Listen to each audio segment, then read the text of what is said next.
Step into the world of ancient Rome, and you'll quickly stumble across a dizzying tangle of names. Forget the familiar setup of first name, last name. Here, every citizen parades a string of names that can sound nearly identical from one generation to the next. Open any list of Roman notables, say, the Scipios, and your head starts to spin. Who was who? Why do they all sound the same? And how did Romans keep track of anyone at all? Let's untangle the mystery and reveal why Roman names are the key to understanding not just a family tree, but a civilization.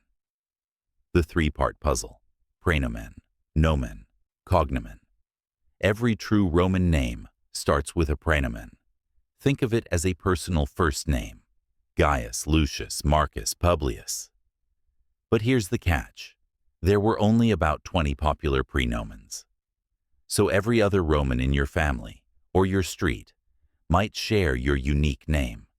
And if you ran out of the classics, you just started numbering your children: Quintus 5th, Sextus 6th, Septimus 7th, Octavius 8th. Eventually, even these became standard names, handed down regardless of birth order. Next comes the nomen. This is the real heart of Roman identity: the clan, or genes. Lucius Cornelius, Gaius Julius, Marcus Tullius. The nomen marked your place in one of Rome's great lineages, and each clan could boast hundreds or even thousands of members, branching out over the centuries. But it's the cognomen, the third name, that brings the story into focus. Originally a nickname, or honorific, the cognomen was handed down to distinguish one branch of the family from another. Scipio, for example, means the staff or chooser, but soon it became a dynasty of its own. Lucius Cornelius Scipio, Publius Cornelius Scipio, Scipio Africanus, the conqueror of Hannibal. Some cognomena started as jokes or descriptions: Severus, the stern; Crassus, the fat; Scaevola, the left-handed. But they became badges of pride, new family lines within the larger clan. When names get crowded, agnomen to the rescue. As the years rolled on, families grew and branched. To avoid confusion, Romans started adding even more names: an agnomen, another nickname or title. Now you get mouthfuls like Publius Cornelius Scipio Africanus or Lucius Cornelius Scipio Barbatus, the bearded. Sometimes agnomens marked achievement, sometimes a new generation, sometimes pure Roman flair. With time, these extra names could themselves become hereditary. What started as a one-off nickname became the founding badge for a whole new line. Imagine a family where every new branch adds another unique twist. Before long, you have strings of names that sound like law firm partners stacked on top of each other. Adoption and reinvention. The Roman name, shuffle. In a world where lineage was everything, adoption was common, and with it, names changed too. An adopted son took the praenomen and nomen of his new father, but kept a trace of his original name as an agnomen, often with the suffix "an."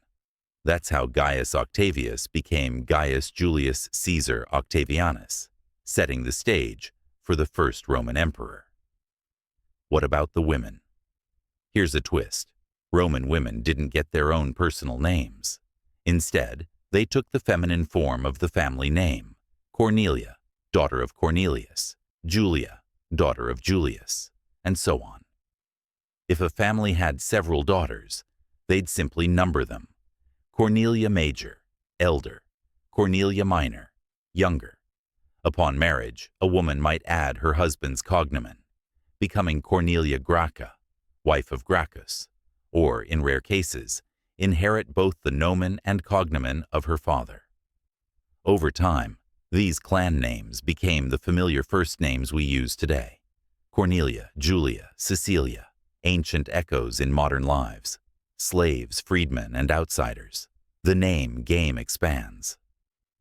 Slaves in early Rome often had no names at all, or used their master's name with a simple suffix, gaipor, lucipor, from puer, boy.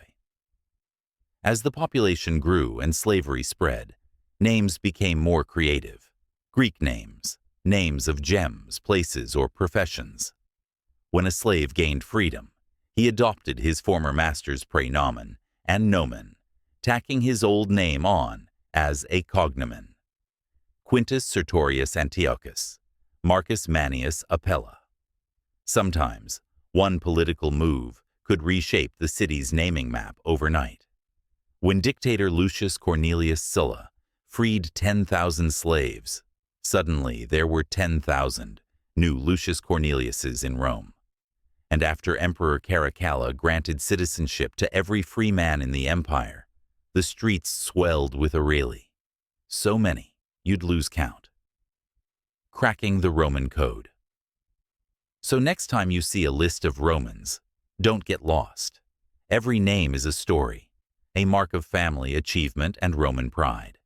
The formula may seem repetitive, but behind each repetition is a hidden map: who they were, whose son or daughter, and what branch of the ancient Roman tree they belonged to. It's a puzzle, a code, and a badge of identity, one that shaped Rome for centuries and left its mark on the world.